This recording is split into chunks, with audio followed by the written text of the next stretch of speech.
1997లో విడుదలైన పెళ్లి పందిరి చిత్రంతో పంపిణీదారుడిగా కెరీర్ ప్రారంభించి అనతి కాలంలోనే నిర్మాతగా మారి దిల్ చిత్రంతో దిల్ రాజుగా పేరు తెచ్చుకున్నారు వి వెంకటరమణారెడ్డి. ప్రస్తుతం టాలీవుడ్ లో ఉన్న ప్రముఖ నిర్మాతల్లో దిల్ రాజు ఒకరు. శ్రీ వెంకటేశ్వర క్రియేషన్స్ బ్యానర్ పై రెగ్యులర్ గా సినిమాలు నిర్మించే దిల్ రాజుకు తెలంగాణ రాష్ట్ర ప్రభుత్వం ఓ కీలక పదవిని అప్పగించింది. Telangana film development corporation limited chairman గా ఆయన్ని నియమించింది. ప్రభుత్వ ప్రధాన కార్యదర్శి శాంతికుమారి దీనికి సంబంధించిన ఉత్తర్వులను జారీ చేశారు. దిల్ రాజు పదవి బాధ్యతలు చేపట్టిన రోజు నుంచి 2 ఏళ్ల పాటు ఈ పదవిలో కొనసాగుతారు.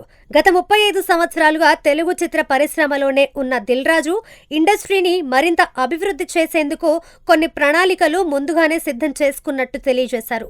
నూతన నటీనటులు, దర్శక నిర్మాతలను ప్రోత్సహించడంతో పాటు సినిమాల ఫెయిల్యూర్లను తగ్గించే ఓ ప్రణాళిక సిద్ధం చేసినట్టు తెలిపారు. దిల్ రాజు డ్రీమ్స్ పేరుతో ఓ సిస్టమ్ను ఏర్పాటు చేస్తున్నట్టు ప్రకటించారు.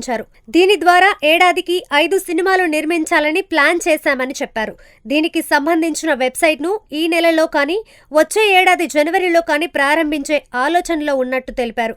ఈ వ్యవస్థ ద్వారా నటీనటులు, రచయితలు, దర్శకులు, సాంకేతిక నిపుణులు తమ ప్రతిభను నిరూపించుకునే అవకాశం కల్పిస్తున్నామని, సినీ పరిశ్రమ అభివృద్ధి కోసం నా వంతు కృషి చేయాలన్న ఉద్దేశంతోనే దిల్ రాజు డ్రీమ్స్ ను స్టార్ట్ చేసినట్టు తెలిపారు. ప్రస్తుతం దిల్ రాజు శ్రీ వెంకటేశ్వర క్రియేషన్స్ బ్యానర్ పై 3 సినిమాలు నిర్మిస్తున్నారు.